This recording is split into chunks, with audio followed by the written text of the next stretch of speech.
Et bienvenue pour ce premier épisode de Tuto Rétro. Qu'est-ce que c'est que cette histoire?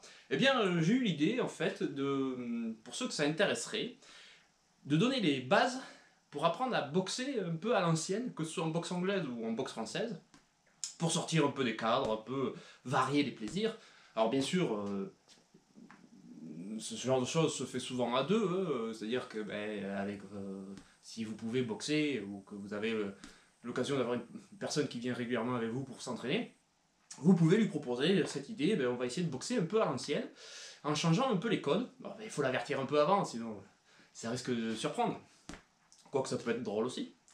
Et surtout, essayer d'acquérir de nouvelles sensations de boxe, pour s'ouvrir un peu l'esprit à qu'est-ce qui pouvait se faire avant. Est-ce que c'était si mauvais? Est-ce que c'était pas si mal? Est-ce que c'était plutôt bien? Voire même, est-ce que parfois c'était pas mieux? Donc je vous propose d'essayer doucement, de modifier ce que vous avez appris au niveau moderne, pour essayer de voir un peu ce qui se passait avant. Alors pour commencer, on va voir avec la position de garde. Alors ce que l'on connaît actuellement, ce qu'on voit quasiment partout, c'est les gants d'anglaise, collés au visage.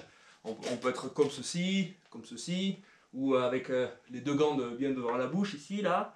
Il y a plusieurs gardes, mais souvent les gants sont très très près. On est voûté, voilà, on est prêt à encaisser les coups, à prendre les coups dans les gants, voire un peu dans le sommet du crâne. Mais c'est pas grave, on encaisse, on prend les coups. Bon, les coups, on les prend quand même. Ils sont pas comptés comme coups pris, mais on les prend quand même.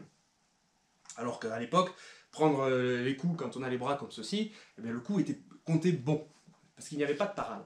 Et donc, pour pouvoir retrouver un peu ces sensations, il va falloir un petit peu agrandir le buste et allonger les bras. Autrement dit, avoir les poings plutôt devant, et ils vont chercher, eux, à parer, bloquer, dévier. Vous allez me dire, wow, c'est super dangereux votre truc. Oui, allez doucement, vous n'allez pas attaquer à faire des combats niveau internationaux, ou même pas d'assaut au niveau compète. Là, je vous parle juste de plaisir et de sensation. Donc, normalement, votre copain, il ne va pas vous démolir pendant que vous allez apprendre, normalement.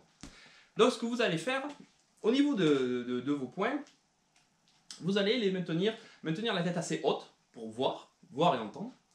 Les gants devant, comme ceci, et mettez-vous dans l'esprit que ce sont vos gants et vos bras qui vont protéger votre espace, les 180 degrés face à vous.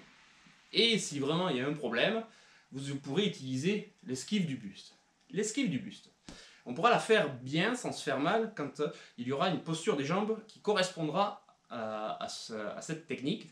Et là aussi, cela va radicalement changer par rapport à ce que vous avez pu apprendre. C'est-à-dire qu'on ne va plus sauter sur place, comme ça. On ne fait pas de corde à sauter, d'accord? Donc, et on ne fait pas de footing non plus. Donc, on va stabiliser un peu la posture. Ça ne veut pas dire qu'on va rester raide comme des piquets. Les jambes ne sont pas droites, elles ne sont pas raides. Au contraire, elles sont fléchies. Elles sont prêtes à partir. C'est comme si vous étiez pris à faire un sprint. Sauf que ce départ sprint, vous allez l'utiliser pour bouger le corps très vite sur une distance très très courte. Par exemple, on va essayer de vous toucher votre jambe avant, ça part de suite derrière et ça revient. Ou une impulsion pour monter, ou une impulsion pour partir sur le côté. Mais vous voyez, je ne saute pas tout le temps, et pourtant, je suis prêt à bouger, à changer de garde. Voilà. Et vous voyez, mes bras, ils ne sont pas vissés à ma tête, ils sont vivants, ils bougent, ils sont fluides, ils se reposent quand je suis trop loin de toute attaque, donc je peux les reposer. Et si le danger se rapproche, si c'est moi qui est dans une phase offensive, mes gants vont être devant ici pour venir parer ou créer une menace aussi à l'adversaire, parce que quand le gant est devant, le point de mire de son adversaire va se fixer, très souvent va se fixer sur ce point avant, là.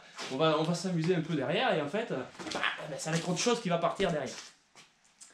Alors, par rapport à ces déplacements, du coup ça entraîne une autre chose, ça entraîne à travailler dans les deux gardes. Autrement dit, on n'est plus toujours dans la même garde, on travaille dans les deux.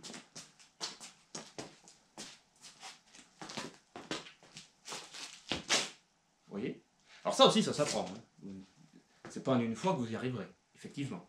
Mais, pour vous mettre dans cette idée de boxer un peu de façon rétro, de façon vintage, pour ce premier conseil, je vous conseillerais ceci, donc, une posture de garde apaisée, assez stable, on ne saute pas tout le temps, on n'est pas tout le temps sur la pointe des pieds en train de rebondir, hein, on est posé, mais les jambes sont fléchies, prêtes à partir. Vous voyez, ce sont des ressorts qui sont déjà armés, ils sont prêts à partir d'un côté ou de l'autre, même à s'en aller, ou à décoller pour une attaque. Au niveau des poings, ils ne sont pas vissés et raidis au buste, vous voyez, ils ne sont pas comme ça. Au contraire, je les soulage, je les rends fluides, je leur donne vie pour qu'ils puissent parer, partir, bouger, frapper s'il y en a besoin et revenir. Voilà, c'était le premier tuto rétro pour vous apprendre à boxer comme le faisaient nos ancêtres, sans prendre trop de risques non plus. Voilà. Vous le faites avec un copain, ou si vous pouvez aller en club, vous en parlez à votre professeur en disant ouais, voilà, j'ai vu un type bizarre sur YouTube, il expliquait comment on pouvait boxer un peu à l'ancienne, j'aimerais essayer. Voilà, n'hésitez pas. Franchement, commencez souple, apprendre. Ça risque d'être très nouveau pour vous, hein, c'est que le début en plus. Donc on est serein, on essaye de gérer les distances longues, le déplacement. On y va tranquille, c'est de l'assaut vraiment léger, histoire de prendre connaissance avec ces nouvelles sensations. Maintenant il ne reste plus qu'à vous entraîner, à vous bastonner, et à la prochaine!